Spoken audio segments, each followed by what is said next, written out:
Hindu Pat channel కి స్వాగతం. ఈ రోజు మనం ఈ వీడియోలో సంపూర్ణ సావిత్రి చరిత్ర చెప్పుకుందాం. ఈ కథ మహాభారతంలోని అరణ్య పర్వంలో పేర్కొనబడింది.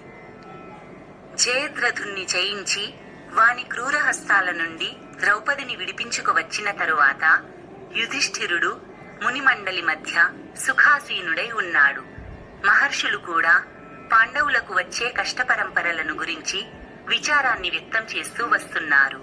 వారిలో మార్కండేయ మహర్షిని సంబోధించి పాండవాగ్రజుడు ధర్మరాజు, మునీంద్ర, భూత భవిష్యత్ వర్తమాన కాలజ్ఞులైన మీకు తెలియని విషయమంటూ లేదు.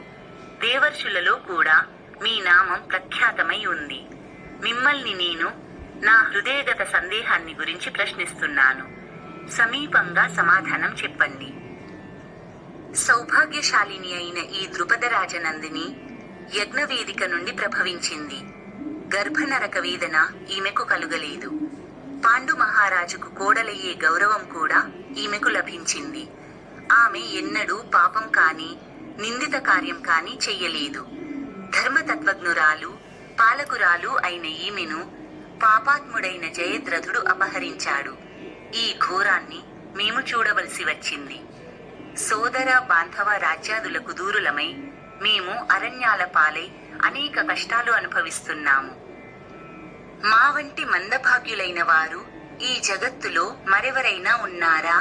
అట్టి వారిని మీరు చూడడం కాని వారిని గురించి వినడం కాని జరిగిందా? చెప్పండి అని అడిగాడు.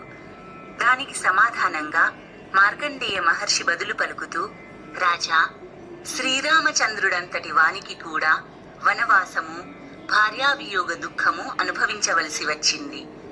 రాక్షసరాజు, దురాత్ముడు అయిన రావణుడు మాయను ప్రయోగించి కాలు పలికించి ఇష్టదేవతా ప్రసాదం స్వీకరించి సాక్షాత్ లక్ష్మీ రూపంలో తండ్రిని చేరి పాద ప్రణామం చేసి అంజలిబద్ధయై నిలబడింది.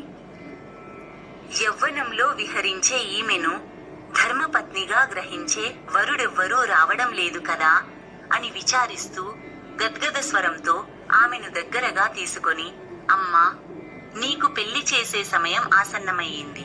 కాని నేటి వరకు ఎవ్వరూ వచ్చి నిన్ను తన పత్నిగా స్వీకరించేవాడే గోచరించడం లేదు. కనుక అనురూపవంతుణ్ణి నువ్వే భర్తగా ఎంచుకొని నాకు తెలియచేస్తే అతనిని నీకు వివాహం చేస్తాను. ఈ విషయమే భూసుర శ్రేష్ఠులు పలికే వచనాలు నీకు కొన్ని చెప్పాలి. యుక్త వయస్సు వచ్చిన మీరు నా ఆశను వ్యర్థం చెయ్యకండి. నవవిధాల చేతను మీరు సమయంలో యమధర్మరాజు వచ్చి వీరి జీవనాలను దక్షిణ దిశముఖంగా తీసుకుపోసాగారు. ఆయనను అనుసరించిపోతూ నేను చేసిన ధర్మ ప్రసంగానికి ఆయన ప్రసన్నులై నాకు 5 వరాలు ప్రసాదించారు.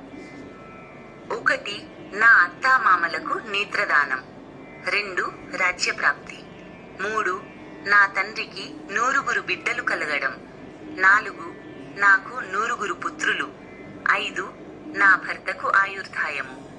ఇవి నేను పొందిన దుఃఖాలు లాభించి ఈ సుఖాలు లభించాయి. మేము ఆలస్యంగా రావడానికి ఇదే కారణము అని సావిత్రి చెప్పగా మహర్షులందరూ సంతోషించి